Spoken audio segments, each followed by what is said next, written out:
Assalamualaikum warahmatullahi wabarakatuh. Ya, di kesempatan ini saya akan menjelaskan tentang aplikasi WhatsApp. Ya, mungkin Anda yang belum tahu aplikasi WhatsApp itu apa sih.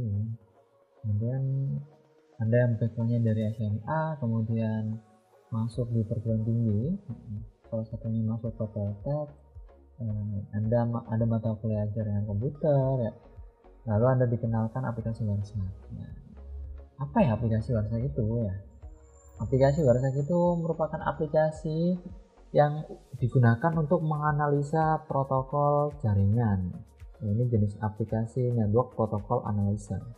Ya, dimana aplikasi ini akan dapat merekam semua paket yang dilewati.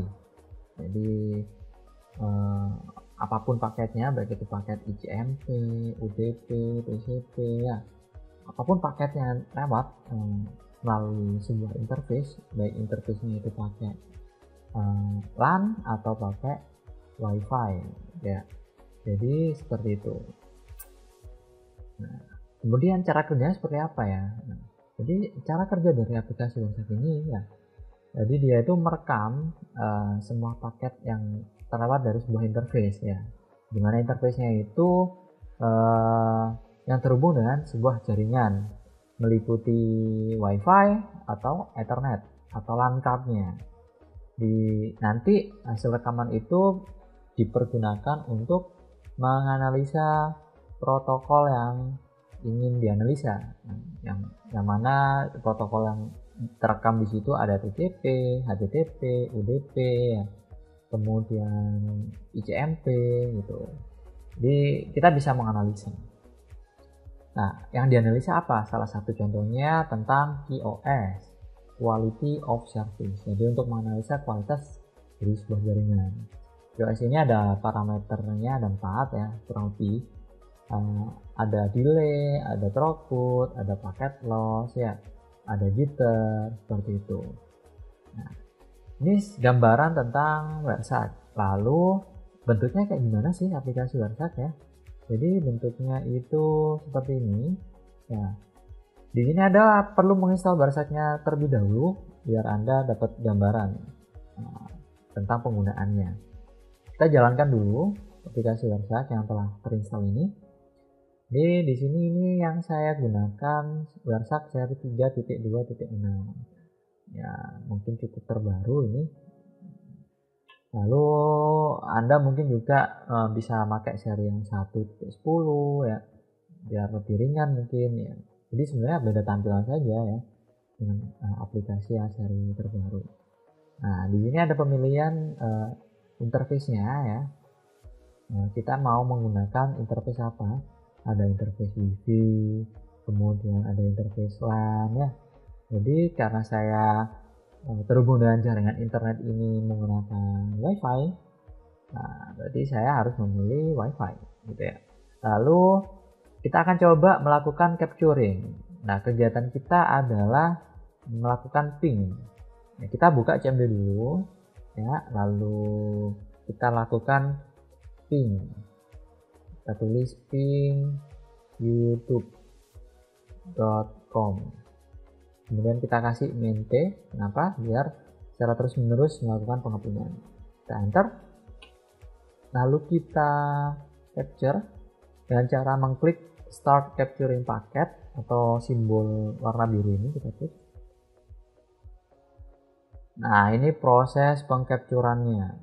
Bisa kita lihat ya paket-paket yang terekam di sini, baik ada UDP, ada ICMP v6, ada apa lagi nih, ada SSDP, ada ICMP, ada ARP ya, ada TCP tadi, ada TCP. Nah, ini ada TCP ya, seperti itu ya. Kita tunggu sampai 10 detik lah ya, 10 detik lagi, habis itu kita stop, lalu kita mulailah menganalisa. Nah, di sini saya akan coba menerapkan dan juga menjelaskan dari sebuah capturing properties ya. Lalu kita akan juga mengukur delaynya secara teori pengukurannya. Oke, saya rasa cukup. Lalu kita stop. Ya, lalu kita Ctrl C juga ini. Oke. Ya, itu tadi udah saya jelasin bahwasanya di Warsec ini kita bisa mengcapture paket-paket ya, lalu lintas paket yang ada di sebuah interface yang kita pilih. DP ya kan, ICMP yang terekam di sini, TCP. Nah, awal mungkin kita belum melakukan filtering ya, jadi paket yang utuh ini kita coba kita cek melalui pemilihan static, kemudian capture file properties. Oke, kita dapetin sebuah paket ya, hasil capturing ini total 1618 totalnya, ini 100% displaynya. Jadi yang tertampil di sini 100%, artinya seluruhnya, totalnya ada 1618. Bener nggak? Kita coba tes ya. Oh ya, ini nomornya ya, ini nomor. Kita cek, kita scroll ke bawah, ada 1618 paket, meliputi paket TCP ya, ini ada BitTorrent dan UDP ya, ICMP, semua paket ya, semua paket. Kemudian kita bisa lihat lagi di ringkasan sini ya, ini termasuk sebuah ringkasan. Kemudian timespan ini total jumlah delay-nya. Kalau kita sebenarnya bisa langsung lihat delay-nya di sini ya, dengan cara langsung kita tampilin ya, tampilin time delta from previous display. Kita klik kanan, lalu kita apply as column. Ini sebenarnya ini merupakan nilai delay-nya. Jadi di ringkasan ini timespan ini merupakan total dari ini semua, nilai dari time delta-nya. Time delta dijumlahkan semua, nanti akan muncul timespan-nya. Timespan di sini terukur 63,783. Itu total dari delay-nya. Di sini juga kita dapat melihat ya berapa byte paket-paket ini totalnya, dimana terukur 1.081.923 byte paket. Nah, ini 100% tampil. Kemudian rata-rata byte-nya ini per second ya, berarti dalam 1 detik itu sekitar 16K. 16K ini byte, atau per bitnya berarti 135K per detiknya kayak gitu. Oke, jadi ini gambarannya. Beda lagi kalau kita melakukan filter, nanti nilai paket pasti berubah sama nilai byte-nya juga. Mending kita capture ya untuk perbandingan. Oke, kita bandingin ya, lalu kita filter. Kita harus ingat IP dari YouTube dulu ya. Kita mau filter langkah kita, kegiatan kita, yaitu ngeping. Kita filter dulu dengan cara IP.dst, kemudian sama dengan jangan lupa IP dari YouTube-nya ya. Tadi sini kita geser di sini, kita ketik 172 IP 217 IP 194 IP 136, kita enter. Jadi kegiatan kita melakukan ping ya, itu menggunakan protokol ICMP. Nah, jadi destinasinya ini merupakan IP tujuannya, kemudian source ini IP kita, IP sumbernya. Bener nggak sih IP kita 1.7? Bisa kita cek IP config gitu ya. Kita cek IP kita 192.168.1.7. Bener ya. Oke, kita juga sudah tahu nilai-nilai dari delay-nya. Di sini nilai delay-nya akan berubah ya. Yang tadi ini kan nggak ada yang satu ya, yang tadi ya. Nah, kita melakukan filter akhirnya berubah. Jadi ini dibandingkan sebenarnya nilai time delta ini didapetin dari waktu diterima, paket diterima dikurangi waktu pengiriman. Kita buktikan, kita pakai kalkulator ya, nilai dari time delta ini didapetin dari mana gitu. Nah, di rumus ini ya, delay itu didapetin waktu penerimaan paket atau waktu paket itu diterima dikurangi waktu paket itu dikirim itu. Nah, kita buka ini, kita coba kita kurangin waktu paket itu diterima, yaitu 1,3347669 dikurangi sama waktu pengirimannya 0,318419.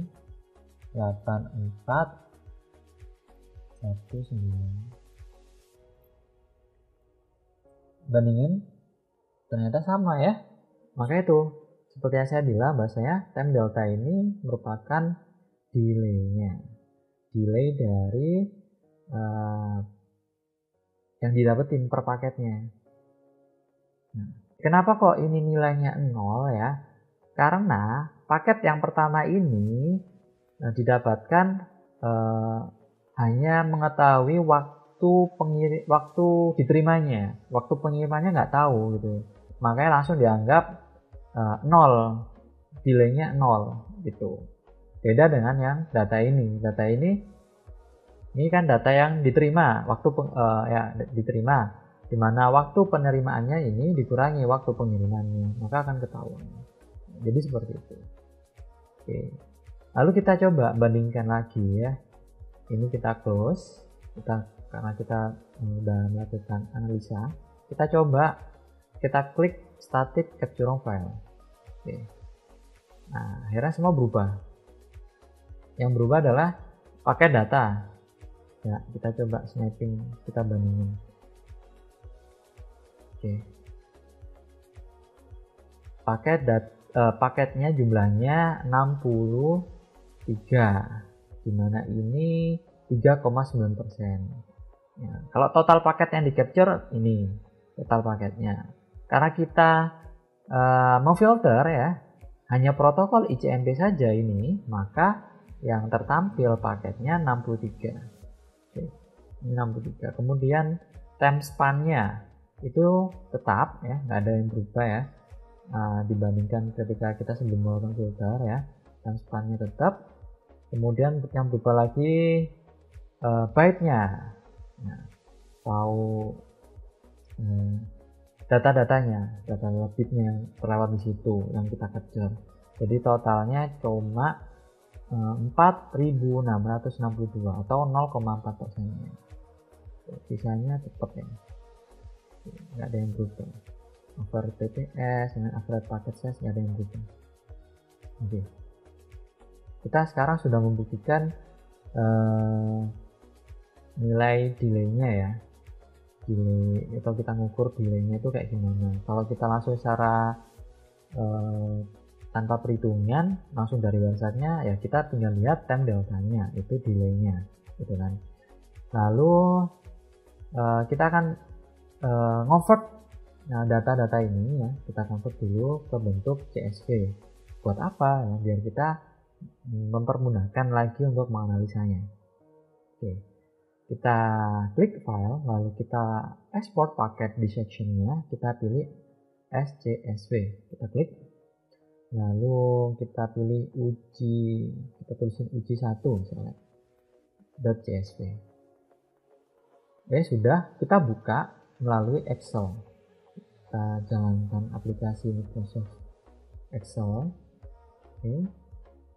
Lalu kita coba open ya, kita open, kita arahkan di mana tempat kita menyimpannya. Jangan lupa ini kita ganti file, kita arahkan di mana ini dia uji 1, kita klik. Oke, ini merupakan data-data yang hasil dari convert capture dari websitenya yang kita convert ke CSV. Nah, datanya masih kacau ya. Kita rapikan dulu dengan cara klik kolomnya, lalu kita pilih data, lalu kita klik text to column. Kita pilih delimit untuk memisahkan dari data-data ini ya. Ini kan data-datanya sebenarnya.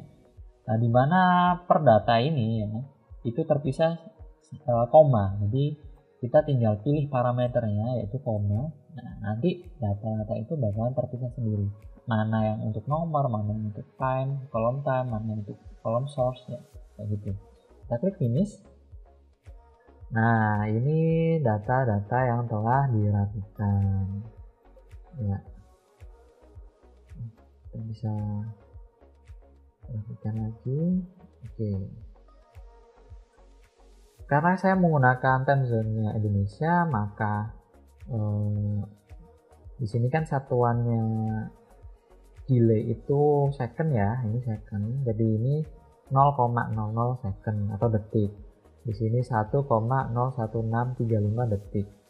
Ya, karena saya menggunakan waktu Indonesia, akhirnya berubah. Ini ya. Jadi 1 miliar. Jadi kita benerin dulu biar nggak rancu nilainya. Jadi ini saya kasih koma. Nah, saya kasih koma, semua diganti. Kita atur menjadi koma. Kalau Anda time zone-nya ngikutin luar, ya nggak berubah biasanya. Jadi kalau yang time zone-nya Indonesia, akan berubah. Anda harus melakukan penyesuaian. Biasanya. Jadi kalau punya Anda udah sesuai, nggak perlu dilakukan seperti ini ya. Ini dilakukan semua itu. Kita rubah, kita tambahin koma.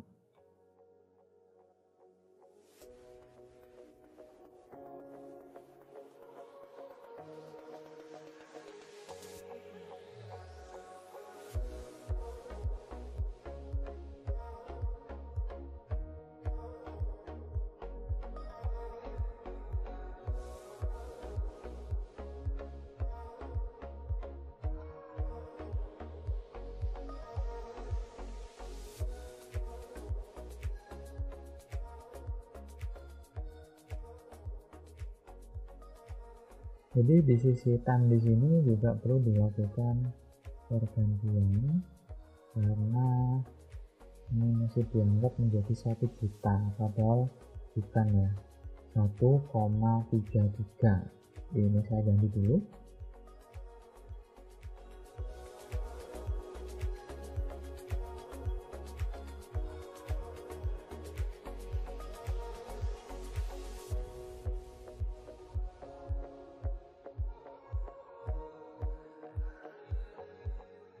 Oke, sudah. Lalu ini kita atur juga jenis kolomnya ini. Kita klik kanan ya, kita blok semua, lalu kita klik kanan format cell, kita pilih number, kemudian kita atur nilai komanya yang tampil jadi 4 nilai per number ya di dalam koma ya. Ini juga sama, kita atur juga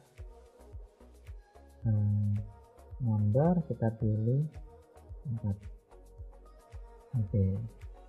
Jadi saya ingatkan lagi biasanya time delta ini merupakan nilai delay-nya. Sekarang bagaimana cara mengukur rata-rata delay ya.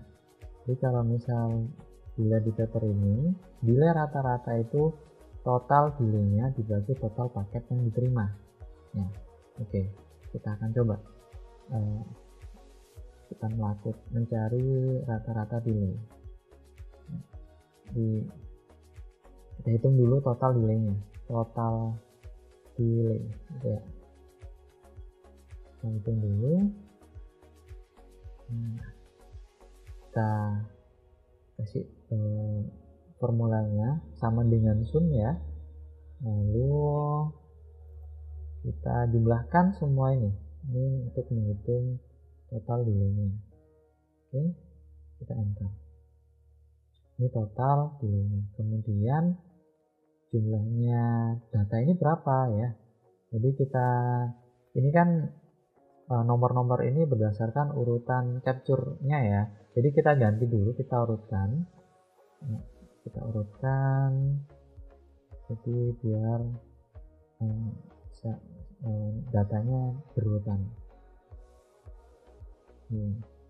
63 datanya, data paketnya. Apakah benar 63? Kita cek paket. Nah, yang ditampilkan di sini setelah filter 63, benar ya?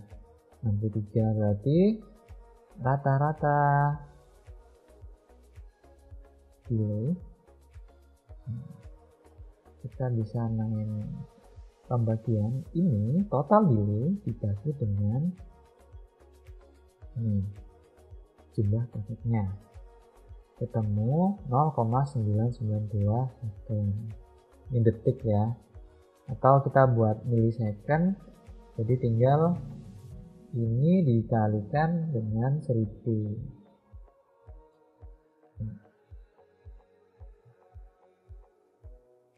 Gitu. Ini ketemu 992,46 milisecond. Atau bisa dengan cara yang lain ya. Kalau Anda males mencari gitu, langsung saja kita masukkan rumus average gitu ya. Average. Kita blok ini semua. Blok ini semua. Kita enter. Second. Ya. Dibuat milisecond. Ya, tinggal dikalikan lagi. Ini dikalikan 1000. Jadi Anda bisa langsung pakai rumus average, langsung blok semua ini nilainya dan ketemu. Tapi secara perhitungan Anda juga sudah mengetahui ya. Nah, di total delay-nya itu ini semua dijumlahkan ya, dan total paketnya ini. Gitu. Atau Anda bisa ya melakukan perhitungan rata-rata delay itu langsung dari ringkasan di websitenya. Caranya seperti ini. Jadi timespan ini merupakan total delay-nya. Ya. Yang kita lihat adalah yang display, yang ditampilkan 62,526. Itu. Apakah benar 62,526? Oke, 62,526. Sama ya total delay-nya ya. Dia cara ngukur delay rata-rata ya tinggal kita tulis di timespan ya yang displaynya ini 62,526 dibagi dengan paket yang display yang tertampil 63 ya kan, ketemu 0,9924 ya, 0,9924 itu. Lalu kita kali 1000 ya, seperti ini, berarti 992,47 milisecond ya gitu.